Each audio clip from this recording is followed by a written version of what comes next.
and author of a recent book, Thinking About the Future. In a rich and varied career that has included roles as U.S. Secretary of State, Secretary of the Treasury, Secretary of Labor, George Shultz has aided presidents, confronted national and international crises, and argued passionately that the United States has a vital stake in promoting democratic values and institutions here and around the world. In his many speeches, articles, congressional testimony, and conversations with world leaders, Secretary Shultz has shaped policy and public opinion on topics such as technology, terrorism, drugs, and climate change. The result is a body of work that has influenced the decisions of nations and leaders and impacted the lives of ordinary people.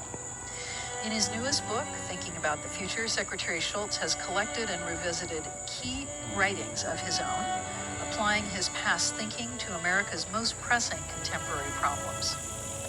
In the more than half a century since Secretary Shultz entered public life, the world has changed dramatically, but he remains guided by the belief that you can learn about the future, or at least relate to it, by studying the past and identifying principles that have continuing application to our lives and our world. Your papers, please.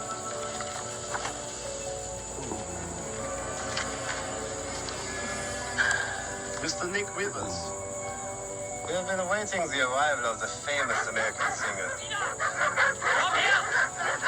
Something up!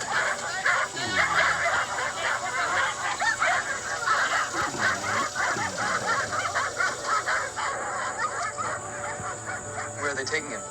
They are not taking him anywhere.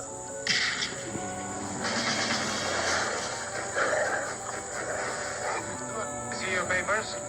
I don't think I have them on me. In that case, we'd have to ask you to come along. Wait, it's possible that here we are. These papers expired 3 weeks ago. You have to come along. Halt!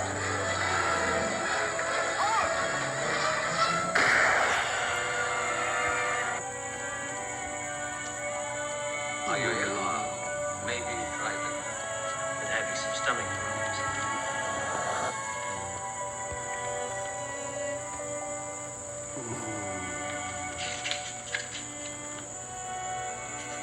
Your papers are not in order.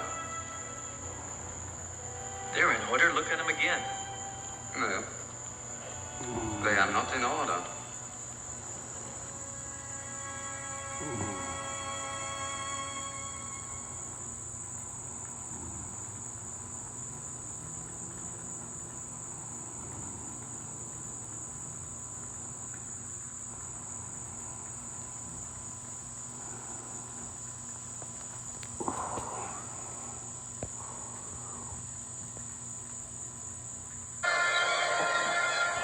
While Chrysler's engineers try to work out how to build a tank, work starts on a new factory.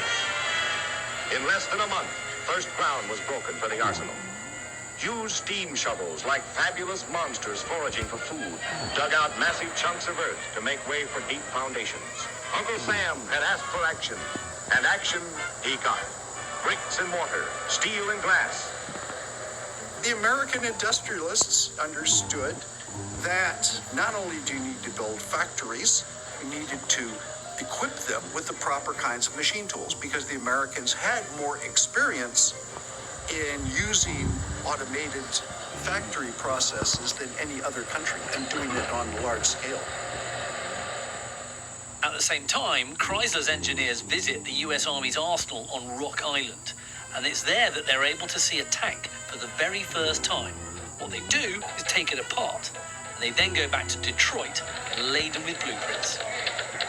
Working 7 days a week, hours meant nothing to them as they checked and rechecked rigid specifications laid down by the United States Army, and conceived and planned the tools and giant machinery needed to produce in quantity these important weapons. The main US Army tank is the M3. Each one has thousands of parts, some of which are simple to assemble, others more complicated.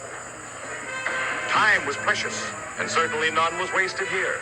The final design of the M3 comes out in early 1941. Every single